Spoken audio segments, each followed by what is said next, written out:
Miss, we are from Weekend, which is Q3. We would like to present about Israel and Palestine. The conflict explained. I would like to introduce myself first. I'm Dashni Kalamutu. Most of us know what are the issues going around in Israel and Palestine, but not in more detail. Therefore, my group and I would like to explain more detail about the conflict between both two countries. Despite the fact that both Jews and Arab Muslims have claimed the territory for thousands of years, the current political struggles dates from the early 20th century. Jews escaping persecutions in Europe desired to build a national homeland in the Ottoman and later British Empire, which was dominated by Arabs and Muslims at the time. The Arabs stood firm in their belief that the country was probably theirs, and early United Nations planned to divide the region among the various groups failed, and Israel and the surrounding Arab countries fought many battles over the territory. The results of these two battles, one in 1949 and other in 1967, are mainly reflected in today's borders. The 1967 war is particularly relevant to today's conflict since it gave Israel control of the West Bank and Gaza Strip, two Palestine populated areas. The West Bank is now under Israeli occupations and is officially managed by Palestinian Authority. Israeli military enforced Israeli security restrictions on Palestinian movement and activity, and Israeli settlers, Jews who create ever expanding enclaves in the West Bank, thereby denying Palestinians access to the land.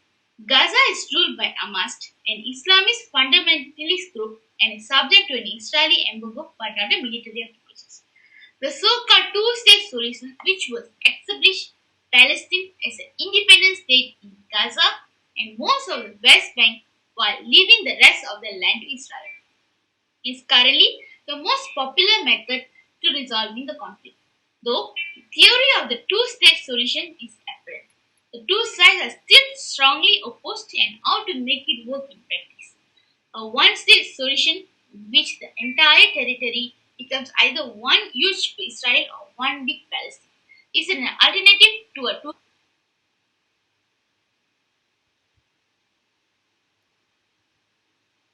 Before getting into how the conflict has affected us, we must first understand what happened. The conflict between both nations started during the late 19th century. There was a region along the eastern Mediterranean which was ruled by the Ottoman Turkish Empire. During that time, it was mostly Muslims and Christians who lived there, and there were a very, very small number of Jews living there.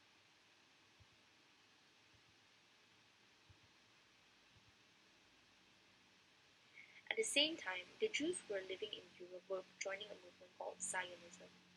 Zionism is Israel's national ideology that Judaism is not just a religion, but a nationality as well. The Jews in Europe were going through many hardships, especially when World War II was happening. Hitler organized a Holocaust, which caused the death of many Jews. The Jews wanted to establish a national homeland for themselves, so they chose the land which is currently being fought for. Within the first few decades of the 20th century, tens of thousands of Jews started to move into that land. Eventually, the British Empire took charge of the land.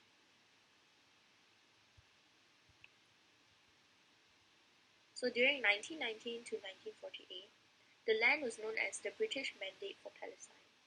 The British promised to establish a Jewish national homeland under the Balfour Declaration, which came into effect in 1923. Being that the land was occupied by many Arabs and Muslims, they were not happy that more and more Jews were entering their territory, which is when both sides started to get violent. So by the 1930s, the British started to limit Jewish immigration, causing the Jewish militias to go against the local Arabs and British rule. Hello, my name is Michelle and I'm presenting on history. Between the years of 1941 and 1945, the tragedy of the Holocaust occurred. An estimate of 6 million Jews was murdered by the Nazis, and many Jewish people in Europe fled to British Palestine for safety. There was a growing desire to help the Jews find a safe place to stay. In 1947, the United Nations officially agreed on a plan to separate British Palestine into two states, Israel for Jews and Palestine for Arabs. The Jews accepted the UN proposal, however, the Arab rejected this plan. The 1948 to 1949 Arab-Israeli War was remembered as the War of Independence by the Israeli Jews and as the Palestinian Nakba by the Palestinian Arabs. Palestinian militants, as well as armies from neighboring Arab countries, invaded the new Jewish state. However, the new state of Israel had won the war and taken control of all the territory except Gaza and the West Bank. Many Arabs from Palestine were fled or forced out of their homes. In 1964, the Palestinian Liberation Organization was born. Their purpose was to seek a Palestinian state on the land formerly given under the British Mandate. They wanted to end the state of Israel completely. For the third time, the Arab and Israeli came into a violent conflict in 1967, which resulted in the Six-Day War. By the end of this war, Israel had control over all the Palestinian states, including Jerusalem. In 1973, the Yom Kippur War laid the foundation for the Camp David Accords in 1978, which was when Israel returned the Sinai Peninsula back to Egypt after both countries had signed a peace treaty. Over the next few decades, many Arab countries began to make peace with Israel. The conflict changed from an Arab-Israeli conflict into an Israeli-Palestinian struggle. In 1982, Israeli bombed Beirut until PLO eventually evacuated the city. After that, IDF withdrew entirely from Lebanon. Hello, I'm Justin and I'll be presenting about the history between 1983 until the present times. On 17 May 1983, Israel and Lebanon struck an agreement that formally ended the war and recognized the international boundary as stable.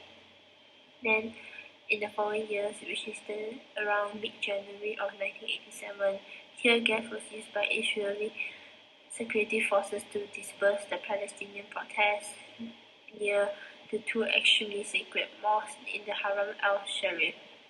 All of this took place in the heart of Arab Jerusalem. Next, which is like a very important event, took place in September 1933. The formation of Oslo Accords was formed on that day as a way to declare independence of Palestinians. Such agreement allowed more freedom for them, but there were still many who were against the agreement and threatened it by means of terrorism.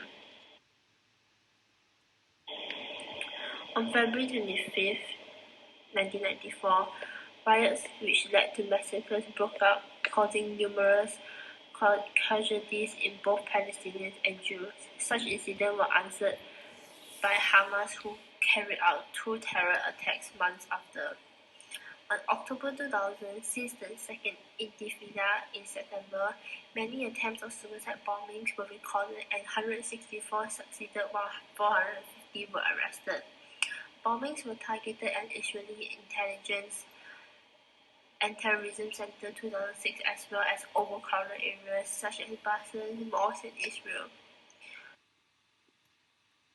Then following, which is happened like 1 year ago, May 28, 2021, overwhelming support arises when a series of conflicts erupt in Jerusalem.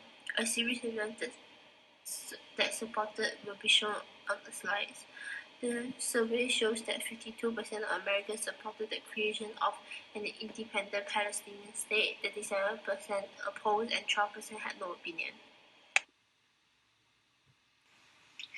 My name is Shamira Nashrin binti Muhammad Sarwar, and today I'll be talking on the consequences of the Palestine versus Israel topic. I'll be referring to my slides as I speak.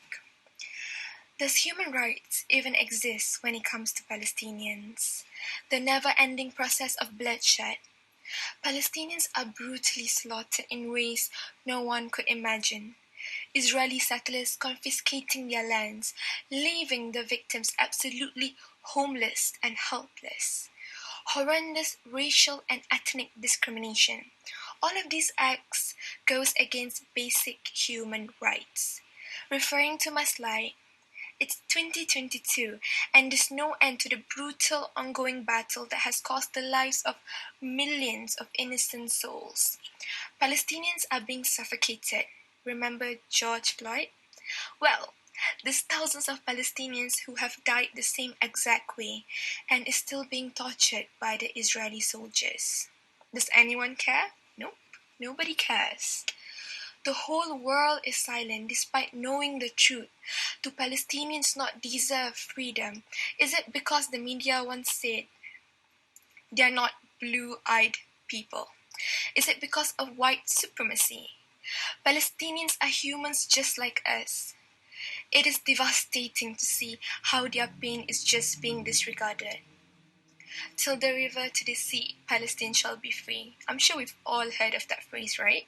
Well, has humanity failed? Does the word equality even exist, and will justice ever prevail?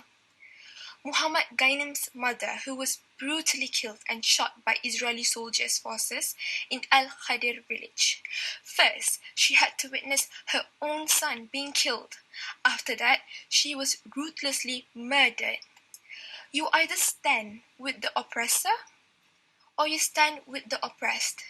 Here, the Israeli settlers has an army, navy, air forces, and nuclear weapons. However, the Palestinians are helpless and they have nothing. Referring to my slide, a baby girl here named Fatima Al-Masri, 19 months old to be exact. She was diagnosed with a hole in the heart and died due to the Israeli denial of medical care. An innocent baby lost her life. They kept on postponing her request and denied Fatima the permit to travel to Jerusalem for her crucial checkups and appointments. How devastating is that? How heartbreaking is that? Next, last but not least, the heartrending story of Gada Sabatin, a 47-year-old widow and a mother of 6 children who was killed by the Israeli occupation forces recently. This happened in 2022. You can clearly see the fear and pain in her eyes. Her picture is inserted in the slide here. I'm referring to the slide. The loss of an innocent, helpless mother turned her 6 children into orphans in a matter of seconds.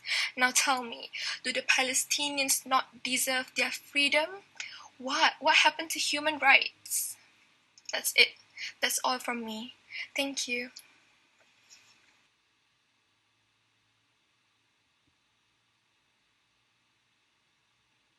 Hi everyone, today I'm going to introduce our topic, which is Israel vs Palestine, the conflict explained. There are 3 problem statements of this topic.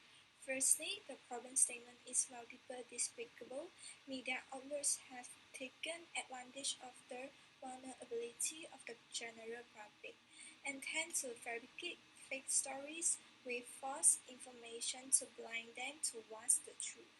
This can lead to brainwashing and misleading helpless people into confusion and misunderstanding between them. By doing so, the media could utilize such frauds to make people exposed to it to side with either Palestine or Israel.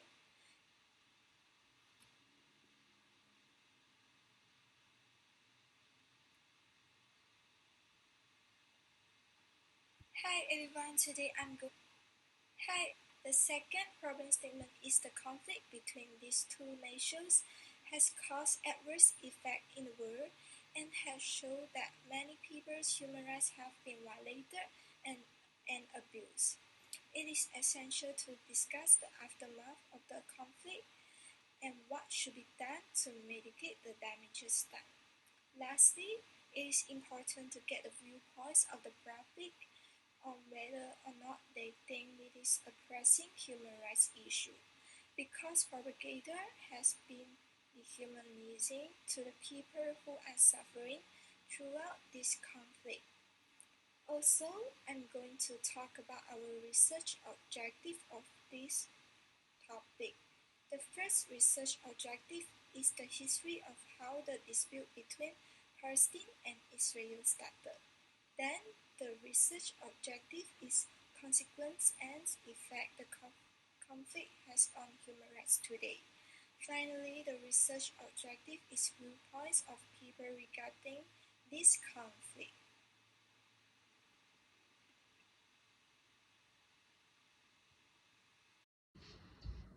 Hi, my name is Aisha Nusdeen and I'm first year at Brixfield and I'm from South Africa. I'm one of the international students. Basically, to introduce myself, the topic that we chose for the assignment actually hit a bit closer to home, as where I'm from, the country that I'm from, we faced similar conditions as to the Palestinians not so long ago, and it only ended in 1994. And I can still see the effects of it up until today. So it hit a bit closer to home. I tackled in my report the effects and consequences of the conflict on basic human rights. To introduce the way I tackled it, it was inhumane. Their conditions are inhumane. I mean, basic human rights, the right to breathe, the right to live, to sit in the comfort of your own home every morning before you leave the house, having to say goodbye because you don't know who's going to come back in a body bag. So I cannot even fathom or imagine how it is to live in a constant war zone and being painted in mainstream media as terrorists just because you are defending or defending the right to stay in your home, in your own land that belongs to you, a house that belongs to you. So, yeah, that is my topic. Hello, my name is Muhafiz Najmi bin Ramzani. Today I am going to talk about consequences and effect of the conflict between Palestine and Israel on human rights today. Special reporters describe Israeli settlements as the engine of corruption, blaming them for many human rights violations. For example, land confiscation, self-restriction on freedom of movement, and racial and ethnic discrimination. Second, according to the expert, UN has repeatedly stated that Israel's settlement on occupied Palestinian land are flagrant violation of international law. Under the Rome Statute of the International Criminal Law, Israel violated Article 49 of the Fourth Geneva Convention. They also violate the International Declaration. UN had held international opinion consider the Israel settlement. For example, West Bank, East Jerusalem, and the Golan Heights. They all violate international law. The Fourth Geneva Convention is cited as the appropriate international legal instrument in the UN Security Council Resolution 446, which called on Israel to refrain from moving its own population into the territories or changing their demographic makeup. Thank you. During the armed conflict in May, Israel committed apparent war crimes and possible crimes against humanity in the Gaza Strip. According to the OHCHR and the WHO, 242 Palestinians were killed, including 63 children, and some 9,000 were injured. More than 74,000 Palestinians were displaced. According to the World Bank, the housing needs of 4,000 families, including 7,000 children whose homes were damaged or destroyed, had not been met by December, leaving these 4,000 families without shelter, without a place to live under. This shows the grave consequences the war has had on the human rights over there today. Whereas on the 10th of May, Israel bombed the seawater desalination plant in North Gaza, cutting water supplies to more than 250,000 people until it was temporarily repaired on 23rd May. Which means that the 250,000 people there were without clean water to drink for nearly 2 weeks. Going on further, on the 17th of August, settlers threw stones at 6 Palestinian boys having a picnic in Silat al-Dahir, a village near Jenin City in the West Bank.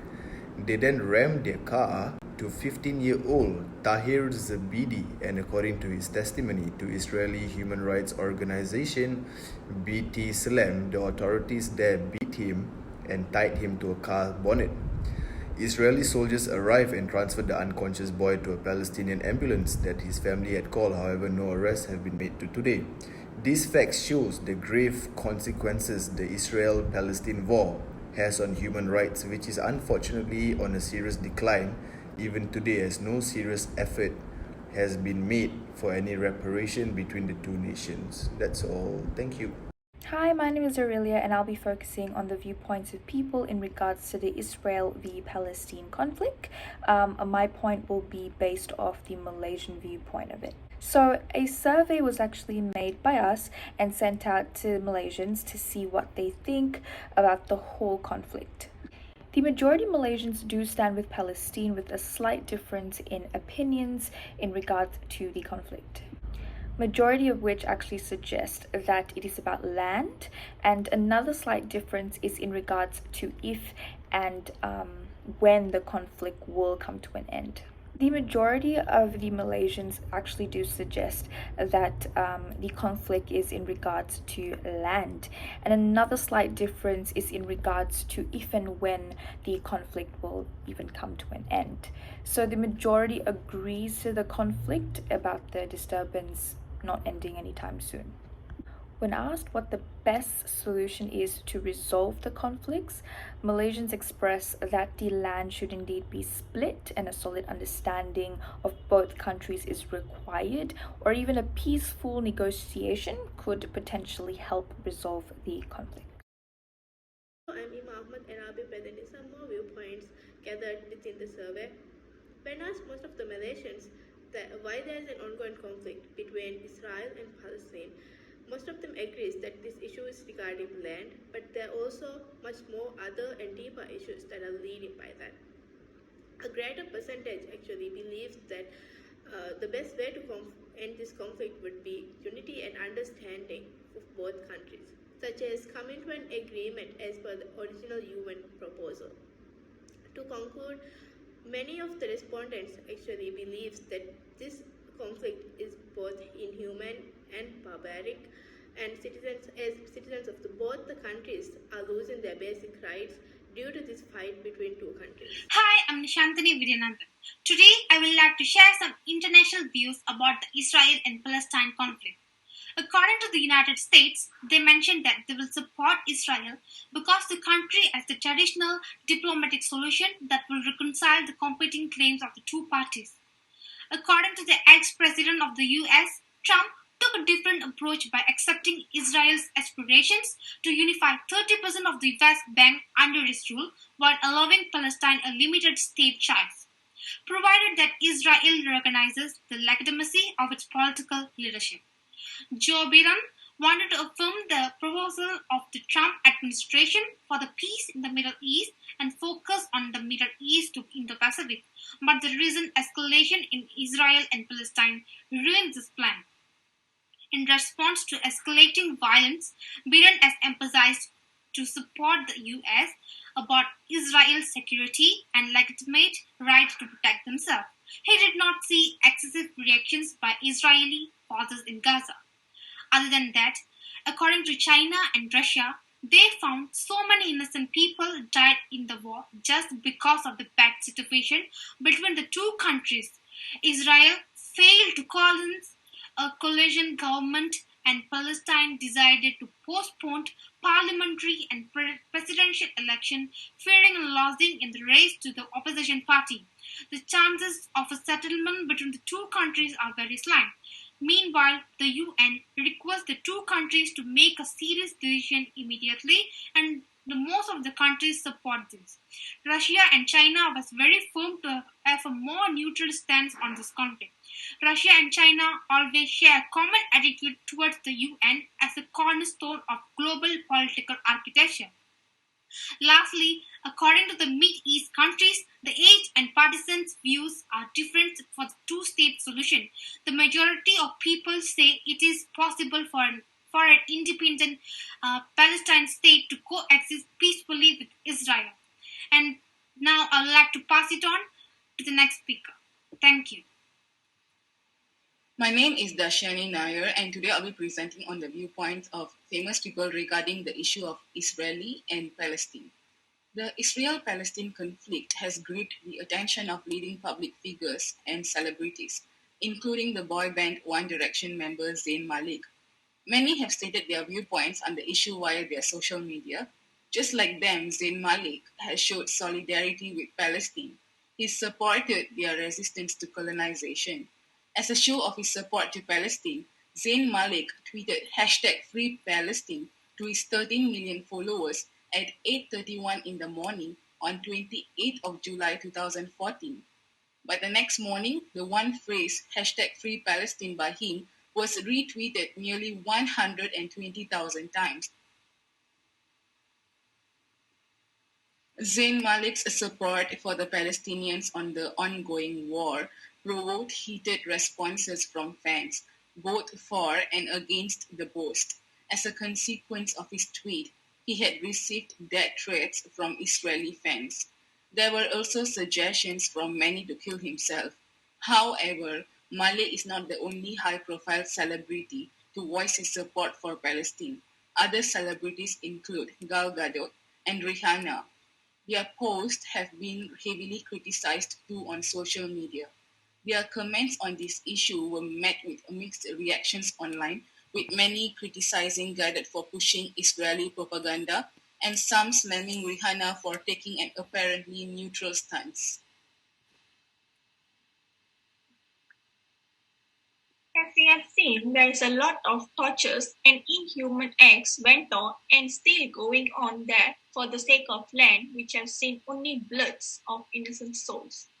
Even though there is a lot of NGOs operating and trying to reach out to help, media covering the tortures and their devastating state, people around the world watching what is actually happening here and had the knowledge of it, yet no one comes forward to help them live their life to fight for their human rights without losing any more innocent souls.